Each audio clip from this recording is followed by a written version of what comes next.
a bit, because I think in this way the Europa League is one title is one way to the champion, and above all is enjoy moment like today. I think the player well done, but doing all they can, and we can be, I think, very supported the same, proud of all Arsenal.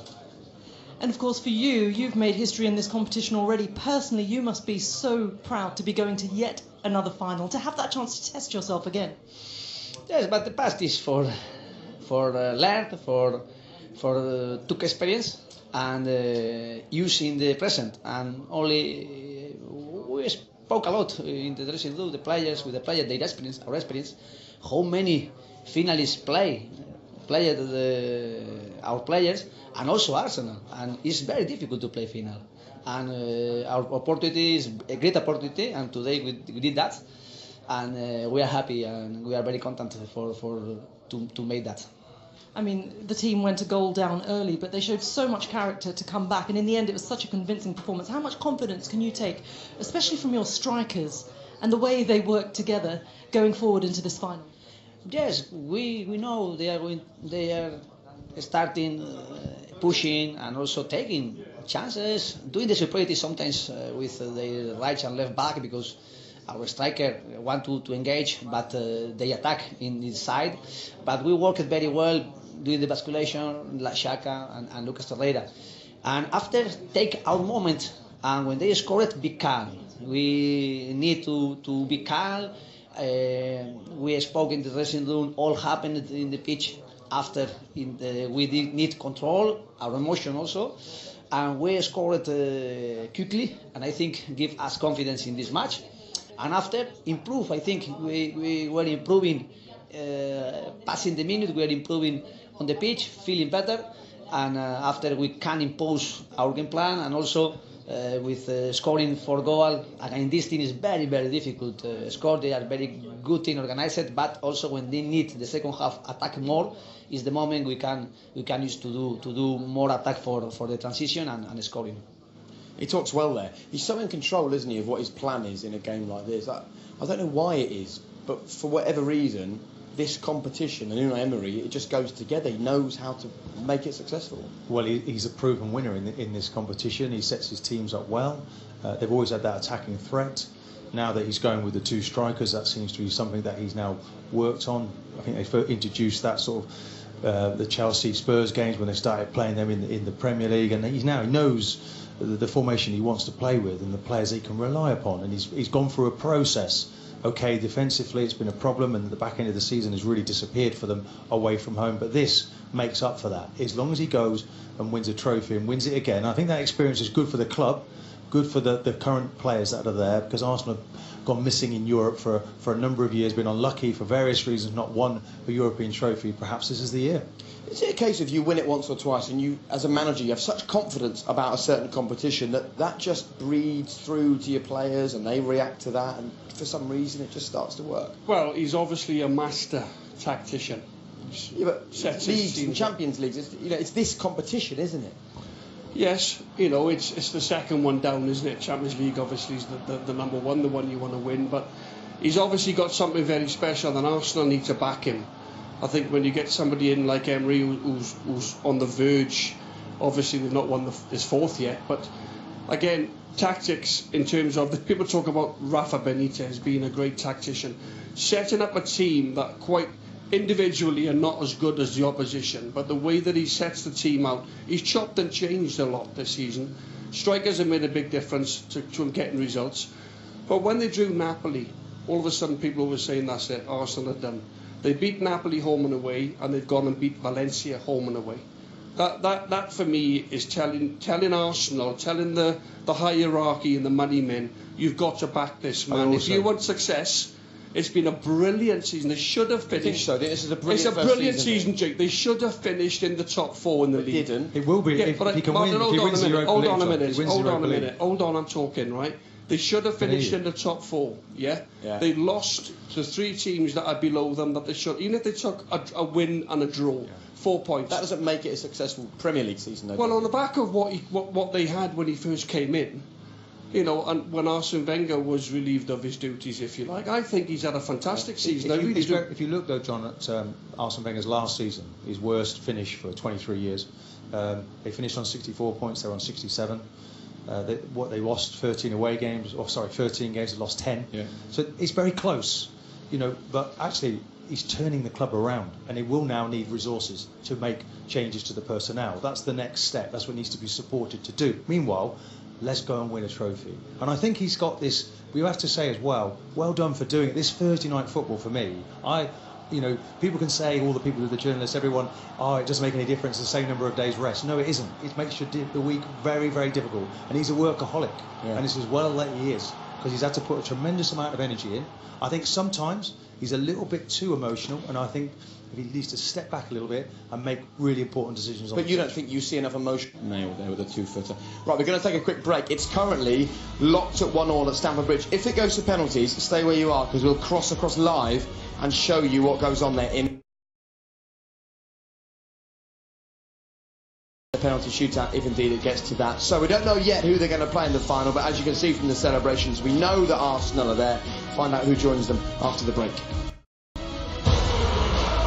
A top player for me tonight. Said he's the nearest thing to Henry I've seen in an Arsenal shirt, and he proved it.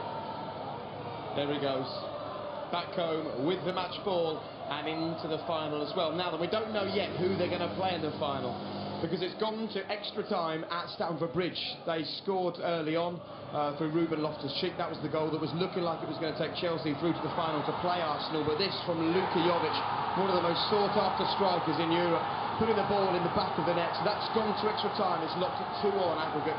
If you want to see what's happening there, then tune across to BT Sport 3 right now. But here on 2, we're going to get some reaction from Arsenal. You must feel great after that performance, because there's been some rocky times over the past few seasons, particularly in Europe. This is great. Well, definitely. I think from an Arsenal point of view, over the years, the way we've suffered in Europe and what's happened for the other English teams as well, it was only right and fitting that Arsenal should make it to a final as well.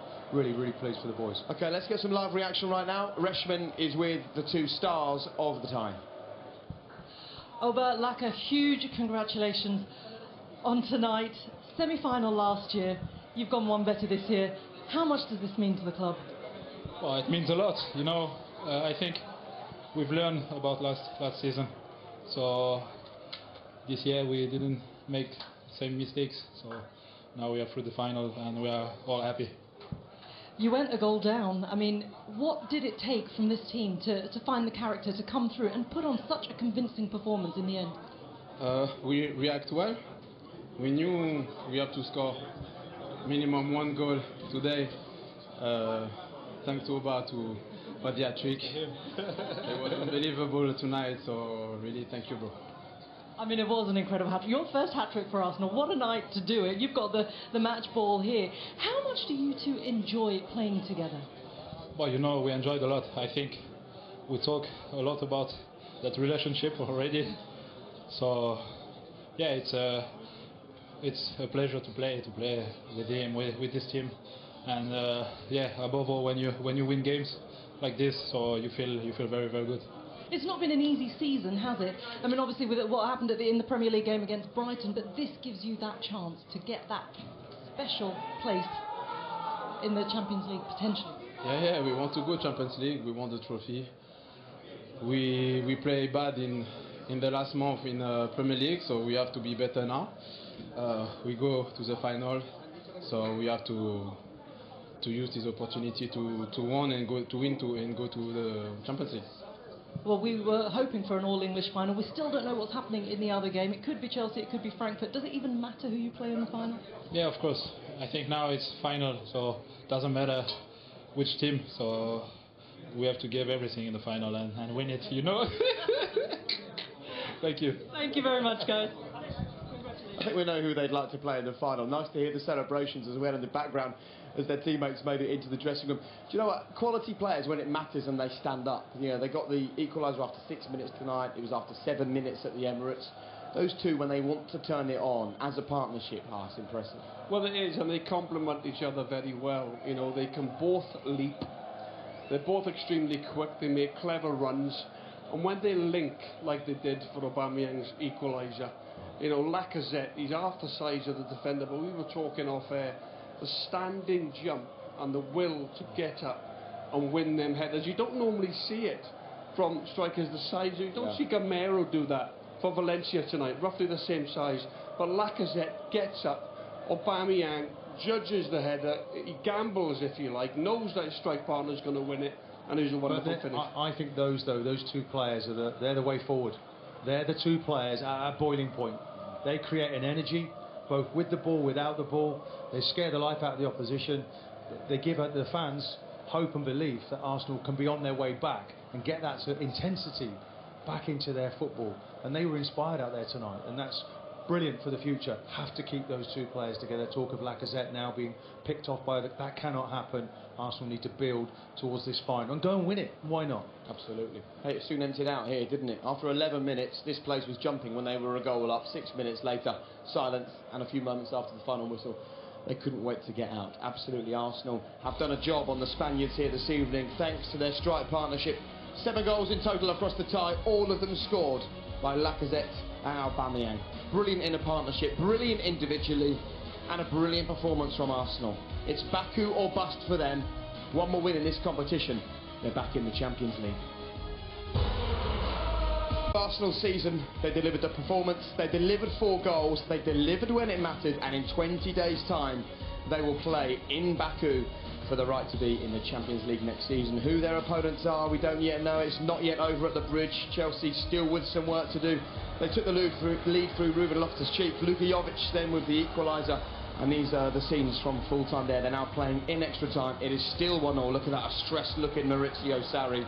And alongside us now, a former Chelsea player. We were just talking about the fact we don't know who your opponents are. Who would you prefer? I have no preferences. Oh, really? I have to say, you know, the team who managed to go to the final always deserves to go there. So Really? but I think you can, as everybody was telling me, you can see it coming. So we will see what will happen at Stamford Bridge. But you know, I think it would be a remarkable end of career if I play European final against my Fitting ex-team. end for you. I just want to say congratulations. Brilliant. Thank Just how difficult has it been for you, now that you're not the number one, to prepare for such really a big game as it was tonight? You had to train extra hard for this? Well, I think you know, with all my experience, I can compensate the much rhythm or less much rhythm with you know, the way I know how to prepare. And throughout my career, the key for me was always the preparation and training. So I always go 100% every training, every moment, and literally I prepare the same way for every game, whether it is a friendly game or game I know I will start on the bench.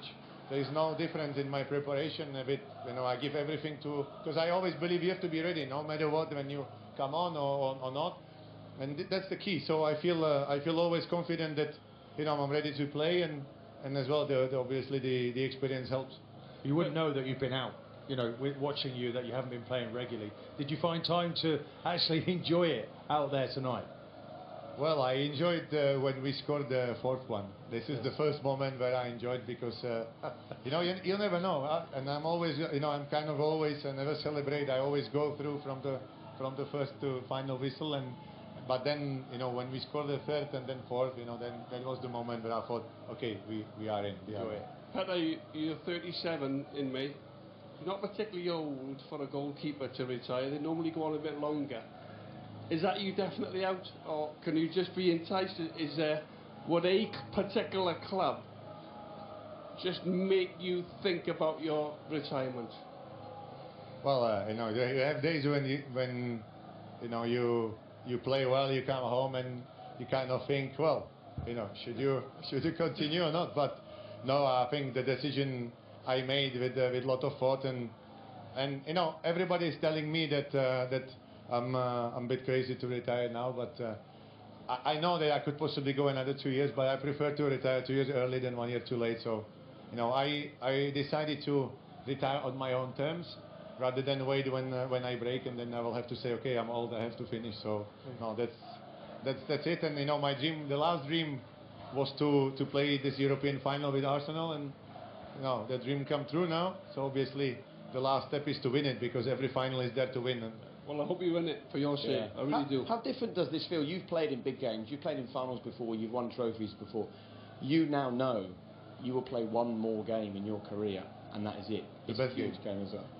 It's the best game. Really? Is that how it feels? You know, it's the worst game when you play it because you have so much, you know, pressure from everywhere and on yourself. But it's the best game to play. You know, you as a little boy, you dream to be in a European final. You watch the TV, and that's probably the reason why you go to train every day. And actually, I have to say that's the reason why I go to train every day, because I want to reach finals. I want to play big games. I want to, you know, I want to be there with the trophy, no matter how hard and how stressful and how it is. But this is why you play football. So what are you doing to make sure that you really savour this and make the most of this? Because this isn't like, oh, I might win this one and then I'll go again next year. That's not going to happen for the first time in your career. This is it. I think, you know, the key is to play your game. Because when you go to the final, you actually arrive because you play your game. You play your best game.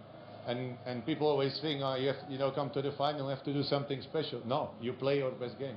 And if everybody plays the best game, you have a best chance to win it. If the best game is that you defend in your box for 90 minutes, you know, that's it. If your best game is to win 3-0, you win 3-0. But you generally, you know, in the final, you need to keep calm, be brave, and play your best game. That's literally what you have to do. But are you sort of blocking out the fact that there's no more football after this? Are you trying to ignore it so you can just focus on the performance? How are you playing it mentally?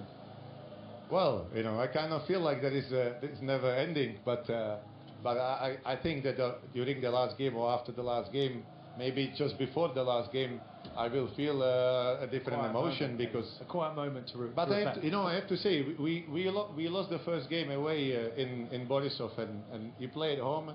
It could have been the last game. Then we lost 3-1 in France, and you think, okay, this could be the last game. Then you go to Napoli when you know they are so strong at home, and you know the score 2-0 is to your favor, but it's not so hard to, you know, as we had seen this week, it's not so hard to lose. So that could have been so basically every single round I go and say that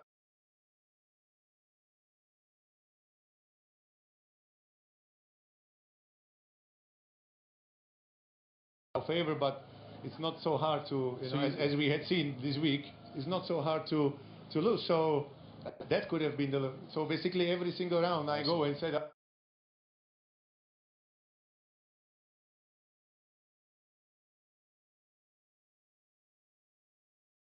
favor, but it's not so hard to, you know, as we had seen this week, it's not so hard to lose. So that could have been so basically every single round I go and say that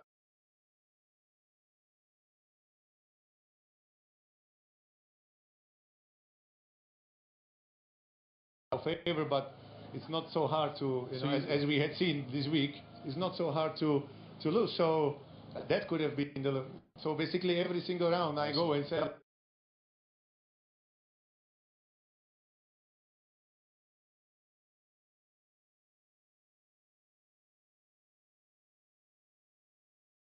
so hard to, you know, as we had seen about things, they would see bringing in players as a threat maybe to their future jobs. I feel that shouldn't be a problem. It shouldn't be the manager's decision. It should be somebody higher up, and I'm not really sure who that person. Well played by Guendouzi. Arsenal just looking to close the show now.